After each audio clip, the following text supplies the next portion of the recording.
اسلامی قدروں کے پروگرام روشنی میں آج ایک ایمان افروز واقعہ آپ کے لیے پیش کر رہے ہیں۔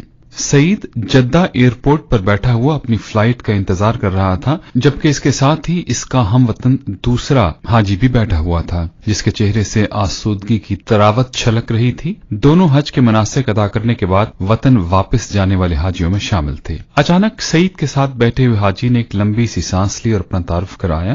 میں بزنس مین ہوں اور الحمدللہ یہ میرا 10واں حج ہے۔ اللہ پاک کا میرے اوپر بڑا فضل ہے اور میں سمجھتا ہوں کہ ہر حج کے بعد مجھے رب کے زیادہ قریب ہونے کا موقع ملا ہے۔ اس کے بعد اس نے استفسارا نظروں سے سعید کی طرف دیکھا، گویا جواباً اس کے تعارف کا منتظر ہو۔ سعید مسکرا دیا اور بولا، بھائی میرے حج کا قصہ کچھ زیادہ ہی طویل اور گنجلک ہے، کیونکہ یہاں ہم انتظار کر رہے ہیں اور انتظار کے سوا کوئی چارہ نہیں، تو میں آپ کو اپنا قصہ بھی سنا دیتا ہوں۔ سعید خیالوں میں کھو گیا، گویا فیصلہ نہ کر پا رہا ہو کہ اپنی کہانی کو کہاں سے شروع کرے۔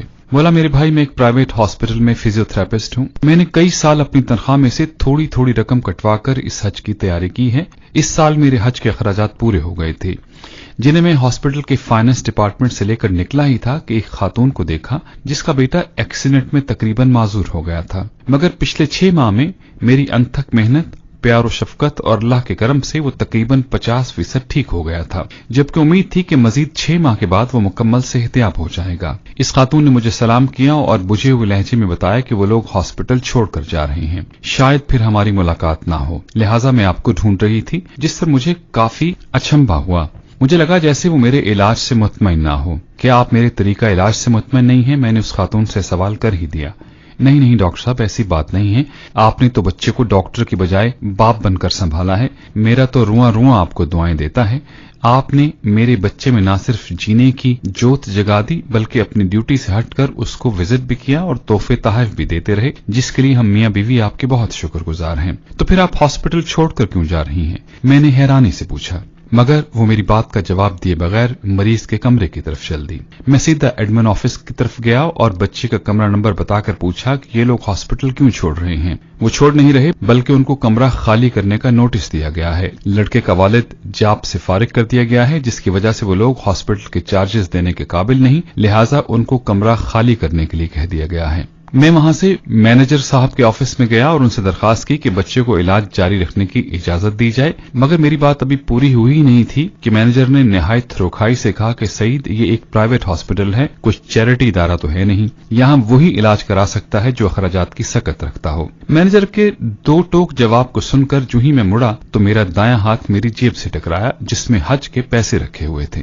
دفتر سے نکل کر میں نے آسمان کی طرف دیکھا اور کہا، اے اللہ، تو اچھی طرح جانتا ہے کہ مجھے تیرے گھر آنے کا کس قدر شوق ہے، اور اب جبکہ میرا خواب ایک حقیقت بننے والا ہے تو اس بچے کی زندگی کا سوال کھڑا ہو گیا ہے۔ اے اللہ، میں مجبور ہوں، مگر تو بے نیاز ہے، میں حج پر نہ آ سکا تب بھی مجھے اپنے فضل سے محروم مت کرنا۔ میں وہاں سے سیدھا اکاؤنٹس آفس میں آیا اور اس بچے کے اگلے 6 ماہ کے اخراجات جمع کرا کے اس کے ڈسچارج آرڈرز کو کینسل کرا دیا۔ الحمدللہ میرا دل سکون سے بھر گیا تھا، مگر حج پر نہ جانے کی کسک اپنی جگہ تھی۔ تو پھر آپ نے جب اپنے حج کے اخراجات اس عورت کے بچے کو علاج کے لیے دے دیے تو آپ حج پر کیسے آ گئے؟ عبدالباری نے بے چینی سے سوال کیا۔